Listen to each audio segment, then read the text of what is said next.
मौसम जे हवाले सां आगाह कंदासीं। मौसमियात खाते कराची समेत सॼी सिंध में वधीक बरसातनि जी अगती कई आहे। ख़बर शुरू कई पिया। मौसमियात खाते कराची समेत सॼी सिंध में वधीक बरसातनि जी अगती कंदे कराची शहर में अर्बन फिल्डिंग जो ख़दशो ज़ाहिर करे छॾियो आहे। चीफ मेट्रोलॉजिस्ट सरदार सरफराज चयो चौमासे वारे सिस्टम जो ज़ोर बरक़रार आहे। सिस्टम जो कुछ हिस्सो राजस्थान ऐं सिंध जे ओभर वारे इलाइक़नि में मौजूदु आहे, जेको सॼी सिंध समेत बलूचिस्तान ताईं पखिड़िजी सघिजे थो। कराची में राति ताईं बरसात जो सिलसिलो वक़्फ़े वक़्फ़े सां जारी रहंदो।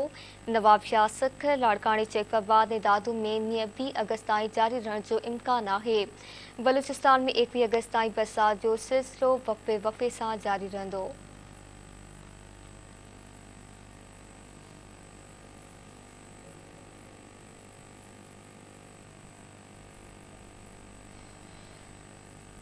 मौसम की सूरत-हाल बाबति आगाह कई पिया। मौसमियात खाते कराची समेत सॼी सिंध में वधीक बरसातनि जी अगती कंदे कराची शहर में अर्बन फिल्डिंग जो ख़दशो ज़ाहिर कयो आहे।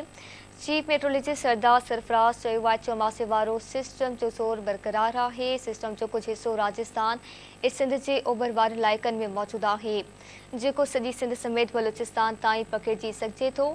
कराची में राति ताईं बरसात जो सिलसिलो वक़्फ़े वक़्फ़े सां जारी रहंदो।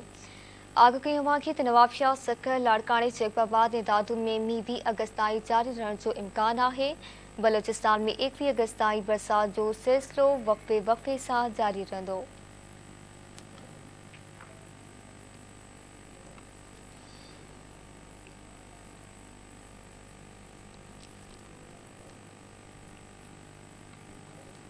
मौसमियात खाते कराची समेत सॼी सिंध में वधीक बरसातनि जी अगती कंदे कराची शहर में अर्बन फिल्डिंग जो ख़दशो ज़ाहिर कयो आहे। चीफ मेट्रोलॉजिस्ट सरदार सरफराज चयो चौमासे वारो सिस्टम जो ज़ोर बरक़रार आहे। सिस्टम जो कुछ हिस्सो राजस्थान ऐं सिंध जे ओभर वारे इलाइक़नि में मौजूदु आहे, जेको सॼी सिंध समेत बलूचिस्तान ताईं पखिड़िजी सघिजे थो।